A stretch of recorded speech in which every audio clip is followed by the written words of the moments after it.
محترم ناظرین، 27ویں شب کو ختم قرآن تراویح کے موقع سے کیسا ہے؟ بہت سارے لوگوں کا سوال تھا کہ تراویح ہم اور آپ سنا رہے ہیں، حفاظ کرام تراویح سنا رہے ہیں، رمضان المبارک کا مہینہ چل رہا ہے، 27ویں شب کو، رمضان کے 27ویں شب کو ختم قرآن کرنا کیا ضروری ہے؟ 28 کو نہیں کر سکتے، 29 کو نہیں کر سکتے؟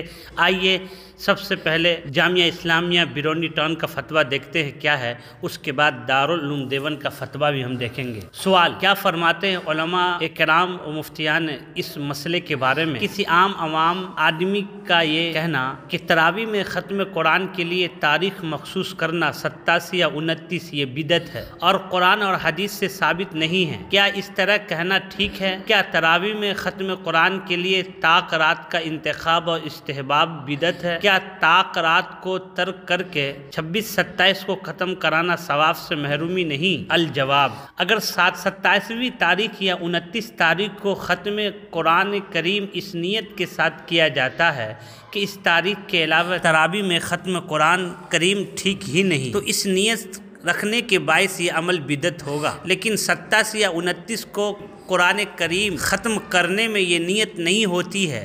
البتہ چونکہ رمضان کے آخری عشرے کے طاق راتوں کے بارے میں، شب قدر کے امکان کے بارے میں، خصوصاً 27ویں شب کے بارے میں احادیث وارد ہوئی ہے، اس لیے کسی طاق رات میں یا 27ویں کی رات میں قرآن کریم اس نیت سے ختم کرنا کہ طاق رات میں شب قدر مل جائے اور ثواب بڑھ جائے تو یہ عمل مستحب ہوگا۔ البتہ اس سے یہ بات کسی طرح بھی ثابت نہیں ہوتی کہ طاق راتوں کے علاوہ ختم قرآن کرنا جائز ہو یا نفس ختم ثواب کا باعث نہ ہو۔ حاصل یہ ہے کہ 27ویں یا 29ویں وغیرہ طاق راتوں میں فضیلت سمجھ کر ختم قرآن کیا جاتا ہے تو اس میں کوئی شک نہیں ہے، یہ راتیں فضیلت والی ہے اور ان کی فضیلت نصوص سے ثابت ہے، اس لیے اس عمل کو بدعت نہیں کہا جا سکتا۔ تو ناظرین، یہ بیرونی ٹاؤن کا فتویٰ تھا۔ اب آئیے دارالعلوم دیوبند کا فتویٰ دیکھتے ہیں۔ رمضان کی کون سی تاریخ میں قرآن مکمل کیا جانا چاہیے؟ سوال کیا فرماتے علماء کرام اور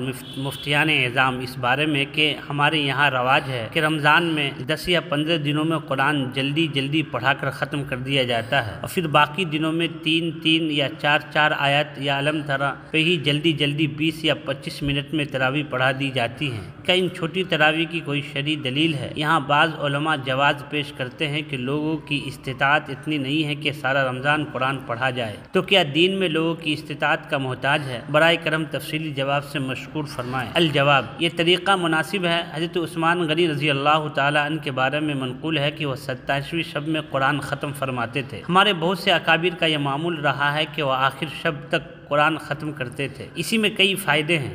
ایک تو قرآن اطمینان سے صاف پڑھا جاتا ہے، دوسرے یہ پورے رمضان میں ایک پارہ قرآن سننے کی سعادت و برکت حاصل ہوتی ہے، تیسرے یہ کہ سب لوگ آخر رمضان تک تراویح عزت و احترام اور قدردانی کے ساتھ پڑھتے ہیں اور قرآن بھی قدر منزلت کے ساتھ سنتے ہیں۔ اس 15 دن میں ختم کرنے کے بعد نہ تراویح کا کوئی ادب عزت و احترام رہتا ہے، نہ قرآن کا ادب و احترام رہتا ہے۔ اپنی منمانی کر کے شریعت کی ناقدری نہیں کرنی چاہیے یا اسلاف کے نقش قدم پر چلنا چاہیے۔